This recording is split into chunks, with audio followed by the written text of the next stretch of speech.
자, 오늘은 부활절이기 때문에 마태복음 강의를 잠깐 멈추고 고린도전서를 한번 보겠습니다. 고린도전서 15장 12절에서 22절까지 말씀입니다. 여러분이 설교를 잘 들으려면 이 성경 봉독할 때 잘 읽고 마음에 담아야 돼요. 이 말씀을. 자, 저랑 함께 한 절씩 교독하겠습니다. 제가 먼저 읽겠습니다. 그리스도께서 죽은 자 가운데서 다시 살아나셨다 전파되었거늘 너희 중에서 어떤 사람들은 어찌하여 죽은 자 가운데서 부활이 없다 하느냐.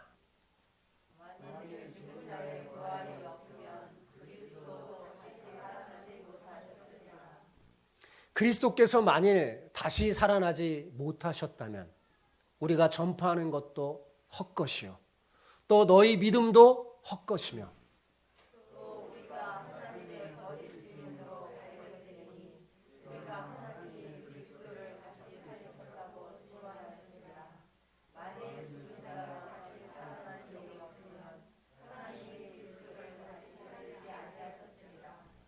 만일 죽은 자가 다시 살아나는 일이 없으면 그리스도도 다시 살아나는 일이 없었을 터이요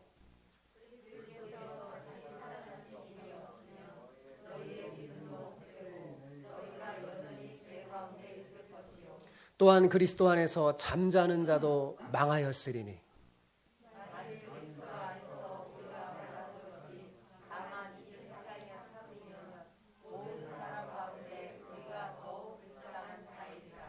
그러나 이제 그리스도께서 죽은 자 가운데서 다시 살아나사 잠자는 자들의 첫 열매가 되셨도다. 사망이 한 사람으로 말미암아 같이요. 아담 안에서 모든 사람이 죽은 것 같이 그리스도 안에서 모든 사람이 삶을 얻으리라. 아멘. 한때 저는 웹툰은 아이들이 보는 것이라는 편견에 사로잡힌 적이 있었습니다. 그런데 저의 편견을 깨고 웹툰의 세계로 빠져들게 한 작가가 있어요. 그 사람이 누구냐면 강풀이라는 유명한 웹툰 작가입니다.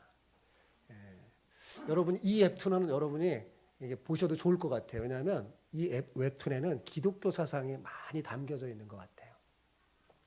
그의 작품 중에 그대를 사랑합니다라는 나이든 어르신의 애틋한 사랑 이야기가 있습니다. 이 웹툰의 첫 부분에 할머니의 장례식장 장면이 나옵니다. 그런데 조문 온 젊은이들이 팔순이 어디 쉬운가? 호상이요 호상 하면서 막 이야기를 나눕니다. 그때 가만히 듣고 있던 이 할아버지가 호상이라고 함부로 말하지 말라면서 사람이 죽었는데 그걸 어떻게 잘 죽은 것이라고 말이야. 세상에 잘 죽는 것이 어디 있냐? 노인네가 오래 살다가 죽으면 다 호상이야? 노인네는 죽어도 잘 죽은 거란 말이야? 하면서 호통을 칩니다. 그렇습니다, 여러분. 이 세상에 호상이 어디 있겠습니까? 소위 지식 있다고 자랑하는 세상의 철학자들은 죽음이 지극히 자연스러운 현상이므로 겁낼 것이 없다고 주장하곤 합니다. 죽음이 삶의 일부이며 두려움의 대상이 아니라는 거죠. 그러나 여러분 과연 그럴까요? 절대로 그렇지 않습니다. 어린 아이나 젊은이나 노인이나 상관없이 죽음은 인간에게 자연스러운 게 아닙니다. 그러므로 사람은 죽음을 두려워합니다. 7살 난 소년이 3살 배기 사촌이 죽자 엄마에게 물었습니다. 엄마, 이제 내 사촌은 어디 있어요? 이렇게 엄마에게 물었어요. 그래서 이 엄마는 하나님을 믿지 않아요. 그러니까 내세도 있다고 생각하지 않기 때문에 이렇게 대답합니다. 내 사촌은 흙으로 돌아갔어. 우리도 다 거기서 왔단다. 죽음은 생활 주기의 자연스러운 현상이야. 그러니까 내년 봄 흙에서 새로 꽃이 피거든 내 사촌의 생명이 꽃에 비료를 줘서 그런 거란다. 이렇게 대답해 줬어요. 여러분, 이 어린 소년이 어떻게 반응했을까요? 나는 그 애가 비료가 되는 게 싫어! 하면서 뛰쳐나와 버렸어요. 아무리 그럴듯하게 말해도 죽음은 전혀 자연스럽지 않습니다. 죽음은 당연한 일이 아니죠. 왜 우리는 죽음을 본능적으로 자연스럽게 받아들이지 않고 죽음을 두려워하고 죽음에 노하는 걸까요? 첫째 이유는요, 죽음은 모든 관계를 끝나게 하기 때문에 그렇습니다. 죽음은 사랑의 종말을 의미하죠.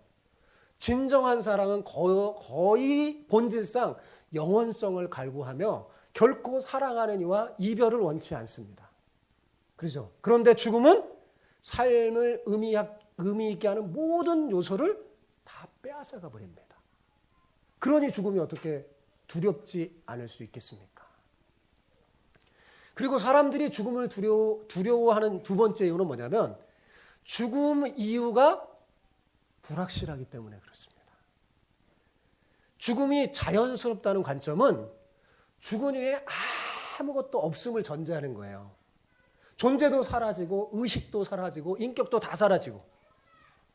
하지만 이걸 입증할 수 있어요? 입증할 수 없죠. 그것을 확신하려면요, 맹신이 필요합니다. 철학자 루소는요, 죽음을 두려움 없이 맞이하는 척하는 삶은 거짓말쟁이다 라고 말했습니다. 죽음 자체가 두려운 게 아니라 죽음이 곧 끝이 아닐까 봐 사람들은 두려워하는 것입니다. 저는 목사이기에 죽음의 현장을 누구보다 많이 갑니다.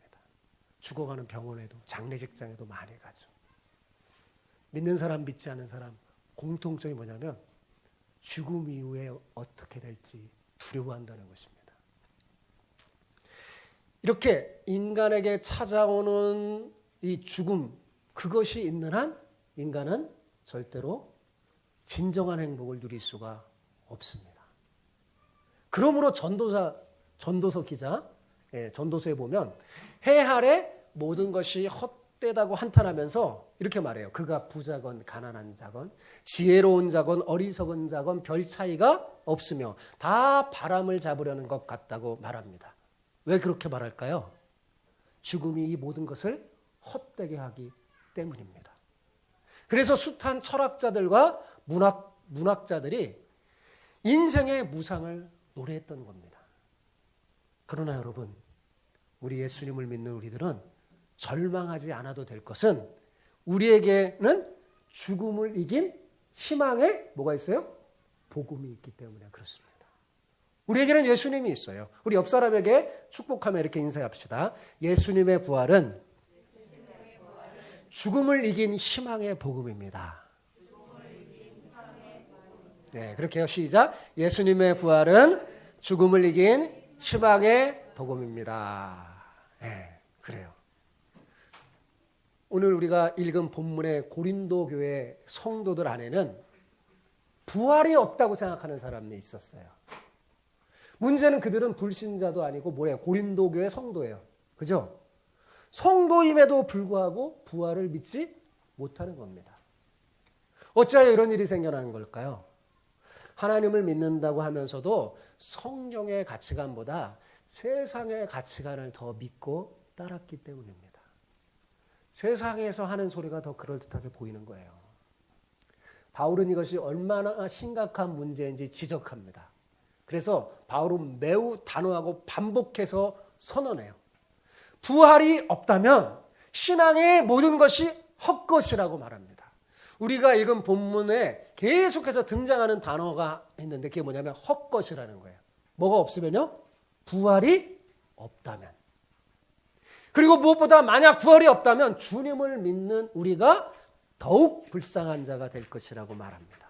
왜냐하면 부활이 없다면 믿음도 죄사함도 소망도 모두가 다 거짓말이 되고 말뿐이기 때문이죠.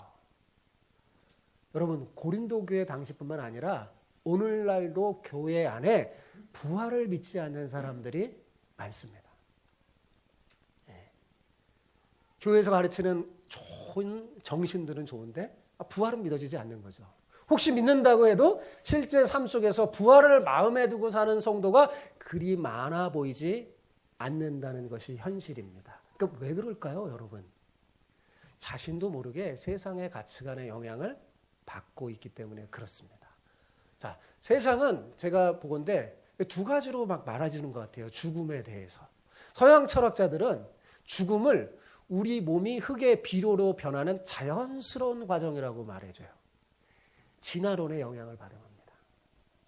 동양 종교는 우리 영혼이 사후에 우주의 영혼과 합쳐진다고, 합일된다고 가르칩니다. 물방울이 바다로 돌아가면 전체가 합쳐서 개별성이 다 잃어버리듯이 우리도 죽으면 우리의 영혼이 만물과 다 하나가 돼서 자연의 일부가 된다는 거예요. 자, 여러분 생각해 보세요. 그러면 이런 세계관 속에 진정한 사랑이 존재할 수 있을까요? 존재할 수 없어요. 왜냐하면 인격체만이 사랑할 수 있기 때문에 그렇습니다. 사후에 죽은 다음에 자아가 없다면 우리는 전부를 잃어버린 겁니다. 여러분 삶에서 가장 인간이 원하는 게 뭘까요? 진정한 사랑이에요. 성경의 세계관은 서양 철학과 동양 종교의 세계관과는 전혀 다릅니다.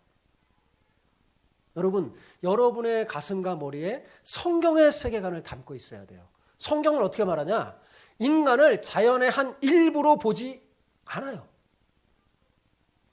성경은 인간을 이 땅의 어떤 피조물과도 다른 구별된 존재임을 가르쳐줍니다. 인간은 하나님의 형상을 닮은 인격체로 자연세계를 다스려야 할 사명을 가진 존귀한 존재입니다. 자연의 일부가 되는 게 아니에요. 그러므로 죽음은 절대로 자연스러운 것이 아니며 극복해야 할 인류의 절대적 과제입니다. 여러분, 죽음은 본래 하나님의 설계에 들어가 있지 않았어요. 우리가 늙어서 약해지고 병들고 죽도록 여러분 창조되지 않았습니다. 죽음은 인류가 죄를 짓고 하나님을 등진 결과 온 침입자예요. 원래부터 인간에게 죽음이 주어진 게 아닙니다. 여러분, 이 사람은 마음속에 영혼을 사모하는 마음이 있어요. 그죠? 영혼을 사모하는 마음이 있고 이별 없는 사랑을 꿈꿉니다. 그래서 누군가를 진심으로 사랑하면 어때요? 우리의 사랑이 영원하기를 원해요. 그죠? 그럼 왜 그럴까? 그것은 하나님의 형상대로 지음받은 영원한 존재임을 기억하는 흔적이 우리 속에 남아 있어서 그래요. 지금 우리는 죽음의 세계 속에 갇혀 있지만 본래는 원래 이런 세계에 살도록 설계되어 있지 않았습니다. 여러분, 요한복음 11장에 보면 예수님께서 며칠 전에 죽은 나사로의 무덤으로 가신 장면이 나와요. 예수님을 기다렸다가 그만 나사로가 죽고 말았어요. 죽은 지 그냥 3일이나 지나버렸어요. 그래서 썩은 냄새도 나요. 그때 예수님이 도착했어요. 도착하신 예수님이요, 눈물을 흘리셨습니다. 사람들은 예수님이 나사로의 죽음 때문에 우셨다고 생각했어요. 그런데 그런 게 아닙니다. 여러분, 잠시 후에 예수님이 그를 살리실 건데 왜 그를 왜 울겠습니까? 그죠? 그렇다면 무엇 때문에 예수님이 눈물을 흘렸을까요? 그것은 나사로의 장례식에 온 많은 사람들 때문입니다.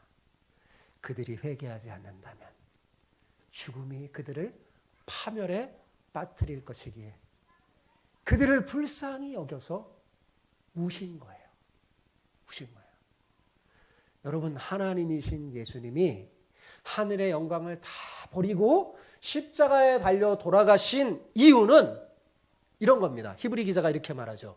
죽기를 무서워함으로 한평생 매어 종노릇하는 모든 자를 놓아주려 하심이라고. 자, 제가 앞에서도 말했듯이 죽음은 뭐예요? 인간이 죄를 짓고 하나님의 등진 결과 하나님의 형벌로 온 거예요. 그런데 예수님이 우리 형벌을 대신 치르시고 우리 대신 돌아가셨으므로 주님을 믿는 우리는 죄와 사망의 법에서 해방됐어요. 이 말이 뭐냐면 죄와 사망의 법이 뭐냐면 죄를 지면 다 모든 사람은 어떻게 돼요? 그 결과 죽을 수밖에 없어요. 죽는 거예요. 그 죄와 사망의 법에서 접촉되지 않는다는 거예요. 어떤 사람이요? 예수님을 믿는 사람. 예수님이 이 문제를 해결했잖아요. 죽음을 이기시고 부활하셨다는 것은, 그리고 그 부활하신 예수님을 믿는 사람에게는, 그리스도 안에 있는 자에게는 죄와 사망의 법이 접촉되지 않아요. 대신 다른 법이 접촉되죠. 뭐죠? 생명과 성령의 법이. 생명과 성령의 법이 우리에게 접촉되는 거예요. 그래서 생명과 성령의 법에 따라 죽음을 이기고 부활할 수 있는 생명을 저와 여러분이 뭐야? 얻게 되는 거예요. 여러분, 이 세상에 사람들이 똑같이 돌아다니는 것 같지만 사람은 딱 두 종류로 나눠집니다. 죄와 사망의 법에 매여서 영원히 파멸될 사람과 생명과 성령의 법에 따라 죽음을 이기고 부활할 수 있는 생명을 갖고 있는 사람. 두 종류의 사람이 걸어다니고 있는 거예요. 그러나 안타까운 사실은 이를 알지 못하는 사람들이 세상의 거짓 가르침에 속아 부활이 없다고 생각하니까 헛된 일에 소망 없이 살아가는 거예요. 한번 여러분 깊이 생각해 보세요. 부활이 거짓이었다면 1세기가 채 넘기도 전에 기독교는 사라지고 말았을 겁니다. 왜요?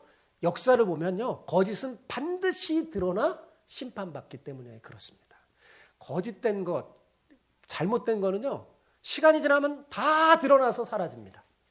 역사가 그걸 증명하고 있잖아요. 그죠? 역사학자들에게 물어보세요. 예. 시간이 지나면 그때 당시에는 사람을 속여도 역사가 뭐예요? 증명해줘요. 그래서 거짓은 다 드러나서 심판받게 되어 있습니다. 그러나 2000년이 지난 지금도 기독교가 건재한 걸 보면 여러분, 부활이 거짓이 아님을 드러났다고 보는 것이 훨씬 더 합리적일 거예요. 그죠? 여러분, 부활은 실제로 일어난 사건입니다. 지금도 하나님 보좌 우편에 부활하신 예수님이 앉아 계세요. 그러므로 우리의 믿음도, 우리가 받은 죄사함도, 복음을 위한 우리의 삶도 헛것이 아닙니다.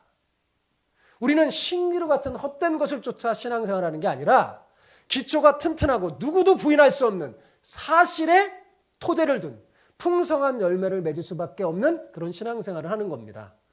여러분, 무엇이 가장 좋은 신앙일까요? 부활신앙이 가장 좋은 신앙이에요. 뭐가 가장 좋은 신앙이라고요?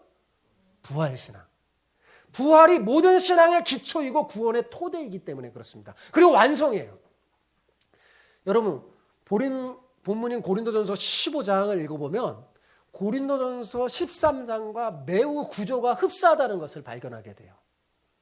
바울은 고린도전서 13장에서 잘 알죠? 사랑장이라는 거. 고린도전서 13장에서 보면 이렇게 말해요. 방언과 예언과 믿음과 구제도 만약 사랑이 없으면 아무것도 아니라고. 그렇게 선언합니다. 방언과 예언과 믿음과 구제가 진정한 것이 되게 하는 것이 바로 사랑이라고 외친 겁니다. 오늘 본문도 마찬가지예요. 본문도 이런 거예요. 믿음이 있어도 복음 증거를 해도 소망 가운데 죽음을 맞이했다고 해도 만약 부활이 없다면 뭐예요? 그것은 헛것에 불과하다고 선언하는 겁니다. 그렇습니다, 여러분. 사랑이 없으면 아무것도 아닌 것처럼 부활이 없어도 어떻게 해요? 헛것에 불과합니다. 모든 은사와 하나님의 선물은 사랑이라는 기준을 가지고 활용해야 돼요. 그리고 모든 믿음과 섬김과 인내도 부활이라는 소망 안에서 이루어져야 합니다. 그렇지 않으면 그건 아무것도 아닌 것과 헛것에 불과할 것이 되기 때문에 그렇죠. 그러므로 여러분, 앞으로 여러분이 삶을 살아가는데 뭘 가장 원칙을 삼아야 되냐면 사랑을 가장 중요한 원칙으로 삼아야 돼요. 이게 가장 좋은 인생을 살아가는 길입니다. 아무리 우리가 출중하고 탁월하다 할지라도 만약 사랑이 없으면 그것은 아무것도 아니기 때문에 그렇습니다. 우리가 방언을 하고 예언을 하는 등 대단한 능력을 갖추고 있다 하더라도 만약 사랑이 없다면 아무 유익이 없어요. 사랑을 추구하는 것이 가장 고상하고 가장 우월한 신앙입니다. 마찬가지로 부활을 가장 중요한 원칙으로 삼아야 돼요. 신앙의 원칙으로.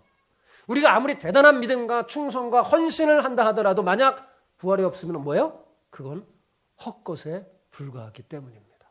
이게 본문의 강력한 주장이에요. 사랑하는 성도 여러분, 그래서 우리는 사랑과 부활을 우리 신앙생활의 두 기둥으로 삼아야 합니다. 여러분 잊어버리지 마세요. 아마 처음 들어봤을 거예요. 여러분, 저는 성경을 읽으면서 우리의 신앙의 두 기둥으로 삼아야 할 기준이 딱 두 가지임을 발견했어요. 그것이 뭐라고요? 사랑과 부활이에요. 이 두 기둥으로 여러분의 신앙의 집을 든든히 지으시기를 바랍니다. 사랑과 부활에 굳게 서서 주님이 다시 올 그날까지 참 사랑과 부활을 믿지 못해서 절망 속에 사는 사람들에게 바로 이 참 사랑과 부활을 증거해서 희망을 전해주는 복된 사람이 되시기를 축복합니다. 하나님이신 예수님이 하늘의 영광을 버리고 이 땅에 오셔서 사람이 되셔서 십자가에 달려 돌아가신 이유가 무엇입니까? 우리를 사랑하신 그 큰 사랑 때문이죠. 우리는 예배드리기 전에 그렇게 노래했잖아요. 아버지의 사랑, 예수 그리스도의 사랑, 그 큰 사랑으로 이루어진 일이잖아요. 예수님은 우리가 죽음에 매여서 일평생 종노릇하며 헛된 것을 쫓아 절망 속에 살기를 원치 않으셨습니다. 그래서 우리 대신 사망의 어둠에 삼켜서 그 안에 들어가셨어요. 얼마나 우리를 사랑하시면 아예 사망 안에 들어가셨어요. 우리가 들어가야 할 그것을 대신 들어가셨어요. 그러나 주님은 그 사망에 매여 있을 수 없어서 사망 권세를 깨트리고 나와 부활하셨어요. 오늘은 그 부활주의, 부활한 그날을 기념하며 하나님 앞에 예배하는 날이잖아요. 자, 왜 그렇게 됐을까요? 주님은 죄가 없으므로 죽음이 그분을 건드릴 권리가 없었어요.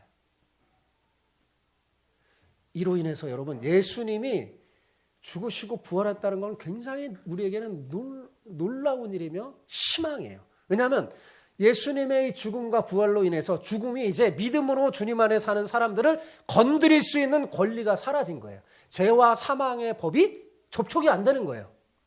비록 우리의 몸은 늙고 죽지만 이제 죽음이 우리의 모든 것을 빼앗아가는 게 아니라, 전에는 빼앗아갔는데 이제 빼앗아가는 게 아니라 예수님과 함께 누릴 영생으로 들어가는 문일 뿐이에요. 그래서 그리스도인에게는 더 이상 죽음이 두려운 존재가 아니에요. 더 축복으로 들어가는 문이에요. 자, 오늘 본문 20절을 보세요. 같이 읽어볼까요? 시작. 그러나 이제 그리스도께서 죽은 자 가운데서 다시 살아나사 잠자는 자들의 첫 열매가 되셨도다. 자, 거기 잠자는 자들의 첫 열매 줄을 쳐보세요. 잠자는 자들의 뭐예요?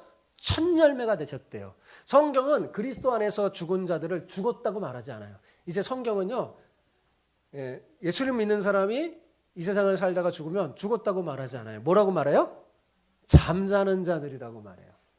자, 잠들었다는 말은 무슨 말일까요?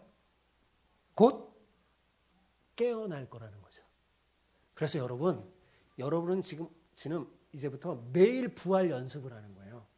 예수 믿는 여러분들은요, 매일매일 부활을 연습하는 거예요. 우리에게는 죽음도 잠자는 것과 똑같아요. 왜요? 깨어날 거니까. 그죠? 곧 깨어날 거니까요. 이제 죽음이 그리스도인에게 할 수 있는 일이라곤 우리의 삶을 오히려 무한히 더 나아지게 할 뿐입니다. 예수님은 부활하셔서 잠자는 자들의 뭐가 되셨다고 그랬다고요? 첫 열매가 되셨다고 그랬어요. 그죠? 첫 열매가 되셨다는 말이 무슨 말입니까? 나무에 첫 열매가 맺히면 어떤 일이 벌어져요? 그 나무에는 머지않아 수많은 열매가 맺혀지죠? 그죠? 자연스럽게 그렇게 돼요. 그런 것처럼 예수님을 믿는 우리도 어떻게 된다는 거예요? 예수님처럼 똑같이 부활할 것이 분명하다는 성경의 약속이에요. 그러나 예수님을 믿지 못하는 사람들은 아무리 이 세상에서 대단한 것을 이뤘다 해도 다 허무할 뿐입니다. 결국 죽음이 이 모든 것을 다 빼앗아갈 것이 분명하기 때문이죠. 그래서 세상의 세계관으로 살면요, 똑똑하면 똑똑할수록 우울증에 걸리고 불행해질 수밖에 없어요. 뭘 알면 알수록 이 세상이 행복하지 않아요. 왜? 곧 죽을 것을 알기 때문에, 죽음이 모든 것을 다 빼앗아 갈 것을 알기 때문에 그렇습니다. 이 땅에서 가장 소중한 사랑의 관계가 다 무의미해져요. 인간은 결국 죽어 흙이 될 것뿐이라면 여러분, 그 삶이 무슨 의미가 있겠습니까? 죽은 후에 비인격적인 존재가 돼서 비인격적인 우주의 영혼과 합일한다 해도 그것이 무슨 의미가 있겠어요, 여러분? 이런 세계관 속에서는 죽음은 더욱 두렵고 무서울 뿐입니다. 여기에 무슨 행복이 있겠어요? 결국 죽음은 우리가 소중하게 생각하는 모든 것을 빼앗아가 무의미하게 만들 뿐이기 때문입니다. 무엇보다 가장 큰 슬픔은 뭔지 아세요? 사랑이 중단된다는 것입니다. 사랑은 인격체만 가능한 건데 죽음이 인격도 빼앗아 간다고 세상의 가치관은 주장하기 때문에 그렇습니다. 네, 죽음은 우리 인격이 사라진다고 가르쳐 주잖아요. 그죠? 거기에 무슨 영원한 사랑이 있고 진정한 사랑이 있겠어요? 사랑은 중단되죠. 그러나 기독교는 이런 주장을 거부합니다. 인간이란 원인 없는 거대한 소용돌이 속에 우연히 생겨난 무의미한 존재라는 현대 세속적인 세계관을 거부합니다. 죽음이 우리의 인격을 절대로 사라지게 하지 못해요. 왜 그런 줄 아세요? 우리의 인격은 하나님에게서 나온 것이기 때문에 그렇습니다. 죽음이 끝이 아니기에 우리의 삶은 더 소중하고 의미 있게 살아야 할 당위성이 있는 겁니다. 성경은 한 번 죽는 것은 사람에게 정해진 것이고 그 후에 심판이 있다고 말씀합니다. 그러기에 현재의 삶이 중요한 거예요. 왜요? 죽은 후에 심판을 받아 영원한 지옥의 고통에서 살 것인지 아니면 죽은 후에 부활해서 영원한 천국에서 영원한 사랑을 누리며 살 것인지 지금 여기서 선택해야 하니까요. 어떤 분들은 교회 오래 다녀도요, 우리의 영혼만 구원받는 것으로 착각합니다. 그런데 그렇지 않아요. 제 아내도 어제 고백하더라고요. 결혼하기 전에는 영혼만 구원받는 줄 알았다고. 영혼만 구원받는 게 아니에요. 성경은 우리 영혼만이 아니라 뭐예요? 육체도 구원받는다는 사실을 분명히 가르칩니다. 부활은 영혼이 부활하는 게 아니에요. 우리의 육체가 부활하는 거예요. 예수님처럼 장차 우리도 부활합니다. 스리랑카의 한 기독교 설교자가 타 종교에도 구원이 있다고 생각합니까? 라고 하는 질문에 이렇게 되물었대요. 어떤 구원을 말하는 겁니까? 왜 이렇게 되물은지 아세요? 타 종교에서 말하는 구원과 기독교의 구원은 차원이 다르기 때문에 그렇습니다. 우리의 영혼과 육체까지도 구원받는다고 주장하는 종교는 세상에 하나도 없어요. 다 뭐냐면 뜬구름 잡는 듯이 영혼만 이야기하는 거예요. 부활하신 예수님이 유령입니까? 유령이 아니었어요. 그죠? 우리도 유령이 되는 게 아닙니다. 주님이 신령한 몸을, 성경에 보면 신령한 몸을 입은 것처럼 우리도 장차 신령한 몸을 입게 될 거예요. 부활하신 후에 예수님이 제자들에게 나타나요. 그러니까 제자들이 깜짝 놀라요. 왜 죽으신 분이 나타나니까요. 그래서 예수님이 이렇게 말합니다. 누가복음 24장 39절에 이렇게 말해요. 내 손과 발을 보고 나인 줄 알라. 또 나를 만져보라. 영은 살과 뼈가 없으되 너희 보는 바와 같이 나는 있느니라 라고 말하죠. 왜 이렇게 말하냐면 예수님은 조금 부활하신 예수님의 몸은 우리의 몸과 조금 차원이 달랐어요. 그냥 시공간을 초월하시고 완벽한 신령한 몸이 된 거예요. 그런데 뭐예요? 영혼이 아니에요. 육체예요. 만져보라 그런 거죠. 그리고 심지어 식사도 하시죠. 우리는 단지 삶을 돌려받은 게 아니라 늘 열망하지만 절대 이룰 수 없는 놀라운 삶을 얻는 거예요. 왜 사람들이 영혼을 갈망하면서 영원한 삶을 살게 하느냐? 제가 말했잖아요. 이것은 원래 우리가 가졌던 것이기 때문에 그렇습니다. 그런데 그것이 중단됐기 때문에 그걸 열망하고 바라지만 이루지 못하는 거죠. 여러분, 부활은 이제 끝이야! 라는 세상의 외침을 단호히 거부합니다. 여러분, 우리는 아무것도 잃지 않을 거예요. 부활은 단순한 위로가 아니라 완전한 회복이기 때문입니다. 예.